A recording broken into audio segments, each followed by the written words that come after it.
Ahora escucharás esta bella historia, que sucedió en realidad. Aunque no lo creas, a un sabio lo acusaron de embarazar a una joven.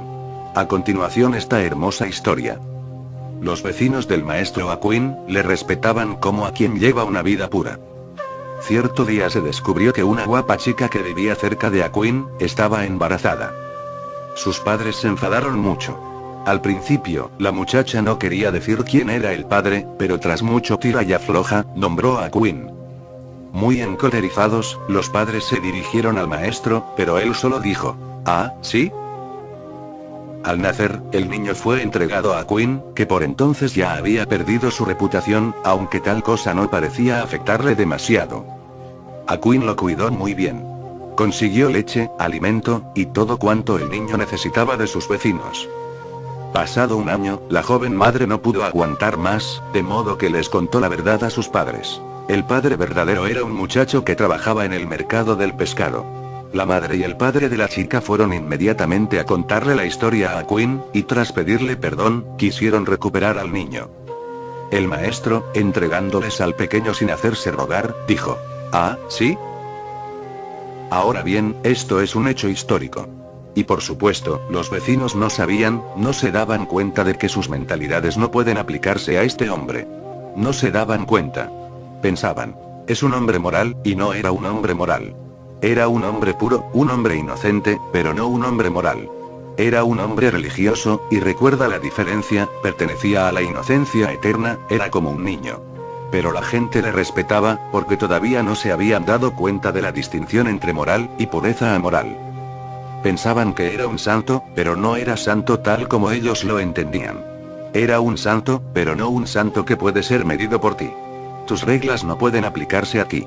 Tendrás que abandonar tus medidas y mirar. Solo entonces el santo, el auténtico santo, se te revelará.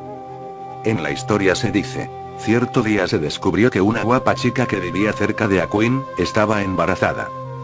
Sus padres se enfadaron mucho. Al principio, la muchacha no quería decir quién era el padre, pero tras mucho tira y afloja, nombró a Aquin. Muy encolerizados, los padres se dirigieron a Aquin, pero él solo dijo, ¿ah, sí? Ni lo negaba ni lo aceptaba. No se comprometía. No decía, no soy responsable. No decía, soy responsable. Solo decía algo muy poco comprometedor. Decía, ¿ah, sí? Como si no tuviera que ver con él, indiferente, totalmente ajeno al asunto. Simplemente preguntaba, ¿es cierto que soy el padre del niño? ¿Qué significa esto? Significa una aceptación tan total que ni siquiera se necesita la aceptación. Porque cuando dices, acepto, en el fondo has negado. Cuando dices sí, él no está implícito. Él no podía siquiera decir sí, ¿quién era él para decir sí o no? Si tal cosa había sucedido, si era un hecho, entonces él iba a ser tan solo un testigo del mismo. Si la gente había llegado a pensar que él era el padre, entonces ¿por qué molestarles innecesariamente, y decir algo así o asá? No iba a escoger. Esto es ausencia de elección. No iba a ser esto o lo otro, no iba a defenderse. La pureza nunca está a la defensiva. La moral siempre lo está, por eso se ofende muy fácilmente. Basta con que mires a un moralista, para que se sienta ofendido. Si dices algo, se ofende. Inmediatamente lo negará y se defenderá. Pero este es uno de los descubrimientos básicos de todo buscador, que cuando defiendes algo significa que estás asustado. Si Aquin hubiera sido un santo ordinario se hubiera defendido, y también se hubiera defendido honestamente, no había problema, ya que, más tarde se demostró que el niño nunca había sido suyo, no era el padre. Un santo ordinario, por decirlo de alguna forma, un hombre de moral, incluso si hubiera sido el padre, se hubiera defendido. Y Aquin no era el padre, pero no se defendió. ¿Qué debe haber pasado dentro de Aquin? Nada. Se limitó a escuchar el hecho de que la gente había empezado a creer que él era el padre, por lo que preguntó, ¿ah, sí? Nada más, eso es todo. No reaccionó de ninguna manera. No iba a decir sí, ni no. No estaba a la defensiva, estaba abierto y vulnerable. La inocencia es vulnerable. Es total vulnerabilidad, apertura. Cuando defiendes, cuando dices que esto no es así, estás asustado. Solo el miedo es defensivo. En ausencia de miedo, no puede haber defensa. El miedo siempre se protege. Si alguien dice que no eres honesto, inmediatamente te defiendes. ¿Por qué? ¿Por qué preocuparse tanto por esto? ¿Por qué reaccionar? Porque sabes que eres deshonesto. Por eso duele. La verdad duele mucho, porque la herida existe. Sabes que eres deshonesto, y si alguien dice que eres deshonesto, no puedes reír, te pones serio. Tienes que defenderte, de otro modo la cosa llegaría a saberse. Tienes que luchar, si no el mundo empezaría a pensar que eres lo que eres. Y si la gente se entera de que eres deshonesto, será difícil serlo, porque solo si la gente cree que eres honesto, puedes continuar siendo deshonesto. Así funciona. La gente tiene que creer que eres un hombre sincero, solo así puedes mentir. Si todo el mundo sabe que eres un mentiroso, se acabó. ¿Cómo puedes mentir entonces? Hasta las mentiras necesitan que haya una especie de confianza a tu alrededor. Únicamente puedes ser un ladrón si la gente piensa que eres un santo, entonces es muy fácil ser ladrón, porque no intentarán protegerse de ti. Una persona inmoral defenderá siempre su carácter. Intentará demostrar que es un hombre de carácter, pero esto demuestra que no tiene carácter. Si no eres deshonesto, y alguien dice que eres deshonesto, dirás: ¿ah, sí? Quizás, puede ser, ¿quién sabe? Dirás: observaré de nuevo. Tengo que observar de nuevo mi interior. ¿Acaso tengas razón? Pero esto es honestidad. ¿Cómo puede ser deshonesto un hombre que dice: observaré, intentaré averiguar? ¿Acaso tengas razón? Esto es auténtica honestidad. Este hombre no puede ser deshonesto. Pero si eres deshonesto y alguien te lo dice, te ofendes. Te defiendes porque te ofendes. Estás siempre preparado, y dispuesto a responder. Llevas encima certificados de carácter, dices: soy un hombre de carácter. El miedo crea una armadura. Ahora la psicología profunda se ha dado cuenta de que todos los caracteres son armaduras. Nace un niño, no sabe lo que es bueno, lo que es malo. Entonces hay que enseñarle a hacer distinciones. Si hace algo que es considerado malo, se le castiga. ¿Qué sucede con la mente del niño? ¿Qué sucede en su consciencia? En lo que respecta a su inocencia, no puede ver lo que aquello tiene de malo. ¿Por qué es malo? Pero el padre y la madre, que son poderosos, dicen: esto es malo, y si lo haces serás castigado. Si no lo haces, serás apreciado, premiado. Tiene que escucharles, porque son poderosos, y tiene que reprimirse a sí mismo y a su propia inocencia. Crea una armadura alrededor de sí mismo. Algunas cosas que no tiene que hacer empiezan a darle miedo, porque si las hace, le castigarán. Debe hacer algunas otras cosas, porque entonces le premiarán. Se crea la codicia, se crea el miedo. Y entonces el niño pasa a través de muchas experiencias en las que es castigado, en las que es premiado. Poco a poco, crea un carácter alrededor de su consciencia. Carácter significa crear hábitos que la sociedad considera buenos, y destruir hábitos que la sociedad considera malos, esto es carácter. Y este carácter es una armadura, porque si no lo creas, la sociedad te destruirá. La sociedad no te permitirá existir. Para existir, para sobrevivir, tienes que confeccionar un carácter, pues de otro modo acabarás en la cárcel, castigado. ¿Por qué estáis tan en contra de los criminales? ¿Por qué los castigáis tanto? No porque sus crímenes sean tan grandes, no porque la justicia así lo exija, no. Os estáis vengando. Han desobedecido a la sociedad, os han desobedecido a vosotros, a la estructura, a lo establecido. Son rebeldes. Le estabais diciendo: esto es malo, y ellos lo siguieron haciendo. La sociedad se vengará. Y vuestros tribunales y jueces no son en realidad hombres de justicia, son verdugos. Son los asesinos nombrados por la sociedad, en nombre de la justicia, para vengarse. Os estáis vengando. Y sabéis en el fondo que no solo es la sociedad la que está haciendo esto, vosotros lo estáis haciendo también. Sois un padre, o una madre. Castigáis a vuestro hijo. ¿Habéis observado alguna vez vuestra mente, por qué castigáis? Id hasta el fondo y allí encontraréis una actitud vengativa. Diréis: le estamos enseñando. ¿Cómo va a aprender si no es castigado? Pero estas solo son racionalizaciones. Interiormente, el padre se siente herido porque el niño ha desobedecido, ha sido rebelde, ha hecho algo que se le dijo que no hiciera. El ego del padre se siente herido.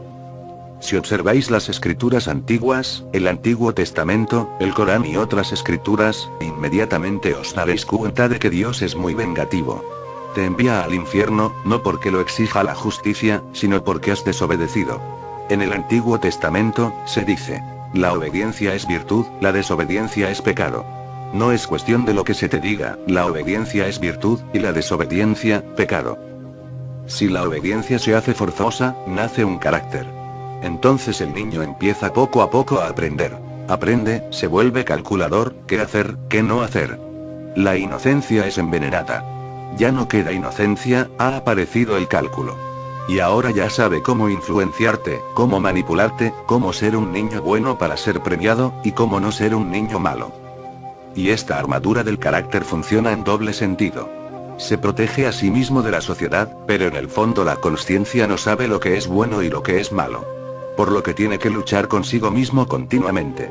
Este carácter se convierte en un arma de doble filo, exteriormente es una protección contra la sociedad, interiormente es una lucha constante. Te enamoras de una mujer, y no es tu mujer. ¿Qué hacer? La sociedad te ha enseñado que esto es inmoral. Pero incluso tu consciencia se ha enamorado, porque la consciencia no sabe lo que es inmoral y lo que es moral. Sucede algo, no puedes remediarlo. Tu carácter empieza a luchar y dice, esto es inmoral, evítalo, contrólalo. No vayas en esta dirección, es malo. Entonces empiezas a luchar. Esta lucha crea ansiedad, tu espontaneidad se pierde. Para los otros, eres un hombre de carácter. No puedes perder tu reputación, porque entonces el ego se perdería. Por dentro tú también piensas que eres un hombre de carácter. Empiezas a sentirte culpable, empiezas a castigarte. Luchar continuamente contra ti mismo creará tensión. Y nunca te puedes permitir nada, porque temes que si lo haces todo lo que has reprimido saldrá a la superficie. No puedes relajarte. Vuestros mal llamados santos no pueden relajarse. Ni siquiera durmiendo pueden hacerlo, porque tienen miedo de la relajación. Si se relajan, ¿qué sucederá?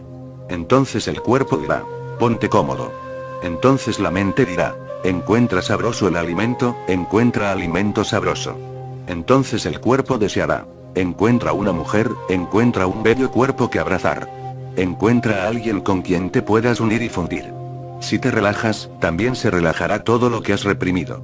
De modo que vuestros mal llamados santos no pueden relajarse, tienen miedo de hacerlo. Están tensos, continuamente tensos, se puede sentir esta tensión. Si te acercas a un santo inauténtico, a su alrededor hay un campo de tensión. Si te acercas a esa clase de santo, también te pondrás tenso. Pero un santo auténtico, un sabio, que es un hombre de pureza, no un hombre de moralidad, está continuamente relajado. Y si te acercas a él te sentirás relajado. Pero entonces quizás te asustes, porque en ese estado de ánimo es más fácil que tus propias represiones empiecen a aflorar. Mucha gente dice, esto es peligroso, porque cuando meditamos y nos relajamos, muchas cosas que no nos estaban molestando antes, empiezan a molestarnos. Un hombre casado con 6 hijos, le dijo a un maestro, nunca en mi vida he mirado a otras mujeres, nunca. ¿Pero qué está ocurriendo? Estoy meditando y por primera vez, y tengo ahora 48 años, 6 hijos, una esposa, y todo va bien, de repente, las mujeres se han vuelto muy atractivas. ¿Qué hacer? Ahora tiene miedo. Debe haber estado reprimiendo este sentimiento a lo largo de 48 años. Ahora, de pronto, ha aprendido cómo relajarse. Pero cuando te relajas, lo haces totalmente, de modo que cuanto ha sido reprimido, se relaja también. Por primera vez se está volviendo joven. El maestro le dijo, en realidad, nunca has sido joven. Ahora te estás volviendo joven otra vez, de modo que las mujeres se han vuelto atractivas para ti. Pero no tengas miedo, todo se va a volver atractivo, ahora los árboles parecerán diferentes, las flores parecerán diferentes, y ¿por qué no una mujer? Todo va a ser diferente. Y si tienes miedo de que esto ocurra, entonces la existencia nunca será bella para ti. Y cuando toda la existencia se ha vuelto bella, has llegado a la puerta de la divinidad, nunca antes. Si tienes miedo de una mujer, ¿qué pasará cuando Dios llegue? Será tan bello que olvidarás completamente a tu mujer. ¿Qué harás? ¿Tienes miedo de una mujer? ¿Qué sucederá contigo cuando una belleza tremenda estalle en el mundo, por todas partes? De modo que no te cierres. El hombre dijo, pero, ¿qué pasará con mi familia? Tengo hijos. Estos son los temores. Con una mente reprimida, la relajación es lo más peligroso. Me preguntas, ¿cómo relajarse? No sabes lo que estás preguntando, porque tu sociedad te ha entrenado para no relajarte, tu sociedad te ha enseñado cómo controlar, y aquí yo te estoy enseñando a relajarte. Es algo totalmente antisocial. Pero Dios es antisocial. El más allá es antisocial. Tu sociedad es creación de mentes patológicas como la tuya. Han hecho normas y reglas, y los tipos patológicos son siempre muy eficaces a la hora de hacer reglas y normas. Ellos mismos están reprimidos y tristes. Quieren que los demás también estén reprimidos y tristes. No pueden permitirte ser tan feliz. Observa al profesor de una escuela primaria, con una vara en la mano, matando niños pequeños que todavía son felices. La sociedad no los ha destruido, todavía son espontáneos. Observa a este profesor, triste, enfadado, siempre matando lo natural, el Tao, lo espontáneo. Solo será feliz cuando todos estos niños se vuelvan viejos y muertos. Entonces se sentirá cómodo, habrá hecho su trabajo. El poeta Pearl ha dicho que toda la sociedad está loca, y que los niños caen en manos de muchos locos. Llegan inocentes, pero inmediatamente nos ocupamos de ellos, y los convertimos en locos. Algunos de ellos huyen por la puerta de servicio, son criminales. Y otros huyen por la puerta principal, son sabios. Los sabios y los criminales tienen una cualidad en común, la rebeldía. Pero el criminal se ha torcido en su rebeldía. Su rebeldía es destructiva, no creativa. Mientras que el sabio ha tomado un camino de rebeldía, pero creativa. La historia continúa. Al nacer, el niño fue entregado a Quinn, que por entonces ya había perdido su reputación, aunque tal cosa no parecía afectarle demasiado. Un sabio, un hombre puro, no encuentra muy diferente que le honres o le deshonres. De hecho, lo que pienses de él no tiene importancia. Ahora bien, ¿por qué te importa tanto lo que piensan los otros? ¿Por qué las opiniones de los otros son tan importantes para ti? ¿Por qué te preocupas tanto? ¿Por qué no sabes quién eres? Dependes de sus opiniones sobre ti. Es el único conocimiento que tienes sobre ti mismo. Si dicen que eres bueno, eres bueno. Si dicen que eres malo, eres malo. No tienes nada dentro que pueda decir. Sus opiniones son sus opiniones. Si soy bueno, soy bueno. Lo que digan no cambia nada. Quien se conoce a sí mismo nunca se preocupa por lo que piensas de él. Pero quien no se conoce a sí mismo siempre está preocupado, porque todo su conocimiento consiste en tus opiniones. Su conocimiento es solo un archivo en el que ha acumulado lo que la gente piensa de él. Esto no es conocimiento de sí mismo. Es ignorancia de ti mismo, que escondes, disfrazas, mediante las opiniones de los demás. Tu identidad, tu imagen, está hecha por los otros. Estás condenado a una constante ansiedad, porque los demás van cambiando sus opiniones. Las opiniones son como el clima, nunca es igual. Por la mañana estaba nublado, y ahora las nubes se han ido. Ahora hace sol, y poco después está lloviendo. Las opiniones son como las nubes, como el clima. ¿Qué puedes hacer tú? Mira a un político, en un instante lo es todo, y poco después, nada. La opinión ha cambiado, quienes estaban a su favor están ahora en contra. Recuerda, la misma gente que te sienta en el trono, te arrojará de él. Hay una dinámica, una ley interna, que la gente que te respeta, en el fondo también te falta el respeto. Quienes te aman también te odian, porque están divididos. No son uno. De modo que después de ayudarte a llegar al trono, una parte de ellos se ha acabado, la parte del amor. ¿Qué sucederá ahora con la parte del odio? Inmediatamente la parte del odio empieza a funcionar. De modo que en cuanto un hombre se convierte en respetable, el clima comienza a cambiar. En cuanto un hombre se ha convertido en presidente, o en primer ministro, los votantes están ya cambiando. En realidad, en el momento de votar una parte se acaba, la parte del amor. Ahora aflorará la parte del odio. De modo que la misma gente te lleva al trono, te hace bajar de él. Solo un sabio permanece impertérrito. ¿Por qué? Porque nunca presta atención a lo que dices. Lo que dices es de hecho basura. No sabes nada de ti mismo, y dices algo de Buda, de Jesús. No sabes nada de ti mismo, y estás tan seguro de Jesús, de si es bueno o malo. Es basura. Y una persona puede prestar atención a tu basura, únicamente si es como tú. Un sabio no es como tú, y esta es la diferencia. Ahora bien, obviamente, los mismos que pensaron que era un sabio empezaron a pensar que se trataba de un diablo. Había cometido el pecado más grave, porque para la gente el sexo es el pecado más grave. Estás tan en contra de la vida que el sexo se ha convertido en el pecado más grave, porque el sexo es el origen de la vida. Estás tan muerto por eso, el sexo se ha convertido en el pecado más grave. El sexo es el fenómeno más vivo del mundo. No hay nada tan vivo como el sexo. Llegas a través de él, al igual que los árboles o los pájaros. Todo llega a través de él. Y todo lo que se vuelve vivo lo es gracias a él. El sexo es la fuente originaria. Si puedes dar un paralelo a Dios en este mundo, es el sexo. Por eso los hindúes han creado su símbolo, el Shivalinga.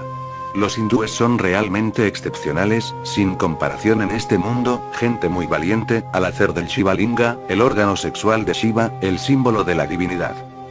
El sexo es lo más divino en este mundo. ¿Pero por qué lo llamas pecado? Porque desde un principio te han enseñado que es un pecado. Te has olvidado completamente de que saliste de él. Y has disimulado el hecho de que cuando la energía sexual se acabe en ti, morirás. La vida es la energía sexual latiendo dentro de ti. Por eso un joven está más vivo, y un viejo está menos vivo.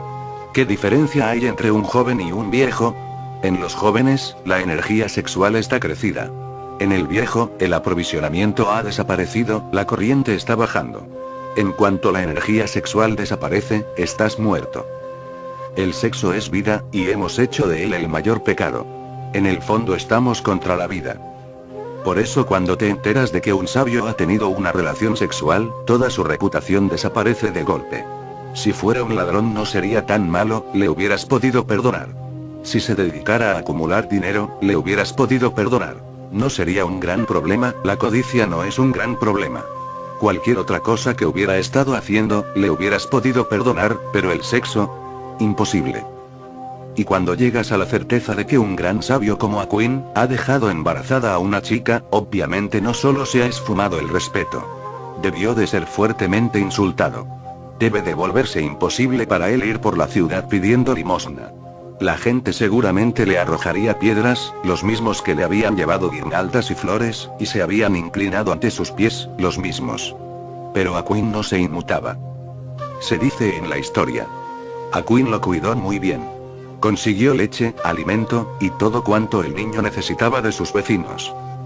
Pasado un año, la joven madre no pudo aguantar más, de modo que les contó la verdad a sus padres.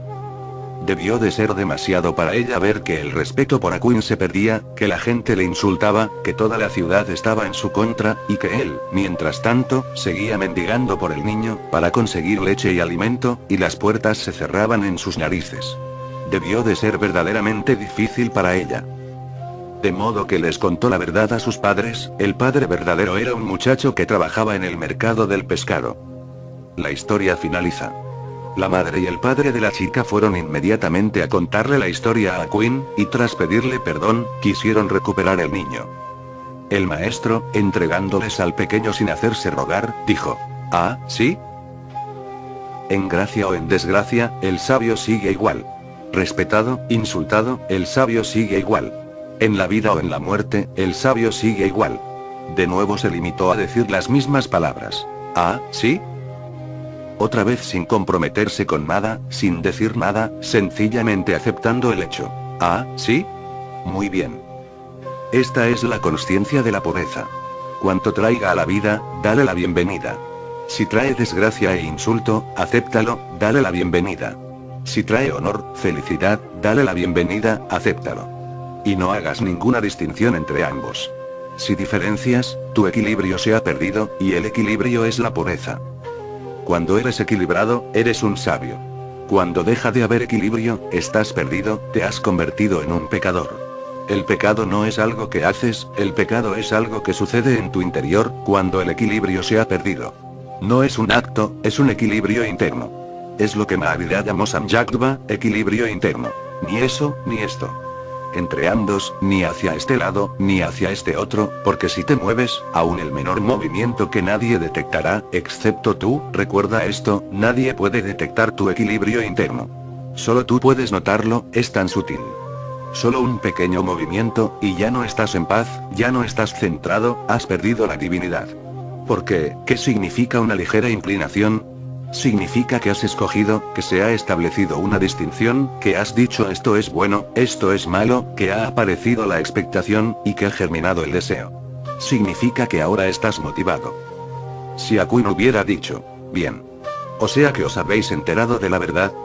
Hubiera significado que no era un sabio, porque con ello hubiera querido decir que había estado esperando ese momento durante todo el año, que no había estado en el presente, sino que durante todo ese año había pensado en el futuro. Un día u otro se sabrá la verdad. La gente me volverá a respetar. Cuando se enteren de que el niño no es mío, me respetarán de nuevo. Entonces hubiera esperado, pero el equilibrio se hubiera perdido. Si Aquin no hubiera sido un sabio, hubiera pensado y rezado a Dios para que él revelara la verdad a la gente. Pero, ¿por qué? Si ocurre que un niño te ha sucedido, y la gente piensa que es tu hijo, si la vida te ha traído un hijo, ¿qué importa quién es el padre verdadero? No importa.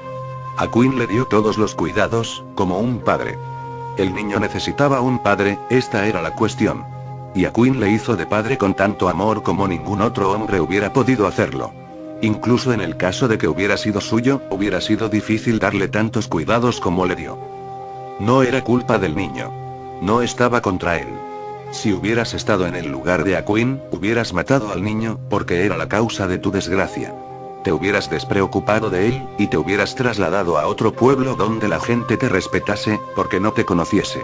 Hubieras hecho algo para defender tu respeto, todo tu prestigio estaba hecho añicos. Pero Aquin se limitaba a ocuparse del niño, sin preocuparse del pueblo. Lo que diga a la gente no es la cuestión, no tiene importancia. El niño necesitaba un padre, de modo que Aquin se convirtió en su padre. No se inmutó, no reaccionó. Y entonces, pasado un año, y cuando cuidas a un niño con tanto amor, nace el apego, es inevitable. Aunque el niño no sea tuyo, el niño se vuelve tuyo. Vivir con un niño durante un año, y sufrir por él, sacrificar tanto por el niño, hace que nazca un profundo lazo, una profunda relación. Uno se apega.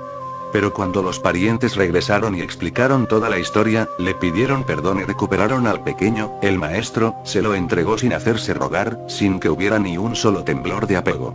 Sencillamente entregó el niño, y dijo, «Ah, ¿sí?», como si nada hubiera pasado. Todo el año había sido un sueño. Solo el sueño se ha roto, y estás despierto. Un sabio vive en este mundo entre vosotros, como si viviera en un sueño. Sois sombras. Vive entre vosotros como si representara un papel, no se involucra. Está aquí, pero no dentro, sigue siendo un extraño. Y si puedes seguir siendo un extraño, tarde o temprano te darás cuenta.